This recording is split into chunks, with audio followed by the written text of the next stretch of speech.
తిరుమలలో శ్రీవారి బ్రహ్మోత్సవాలు కన్నుల పండువగా సాగుతున్నాయి.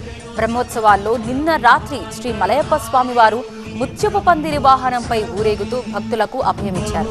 ఆదిశేషుని పడగల్ని ముత్యాల గొడుగ్గా ధరించిన స్వామివారిని దర్శించిన స్తోత్రం చేసిన సకల శుభాలు కలుగుతాయని పురాణ ప్రశస్తి. చల్లని ముత్యాల కింద నిలిచిన శ్రీనివాసుడి దర్శనం తాపత్రయాలను పోగొట్టి జీవితాలకు చల్లదనాన్ని సమకూర్చుతుందని భక్తుల విశ్వాసం.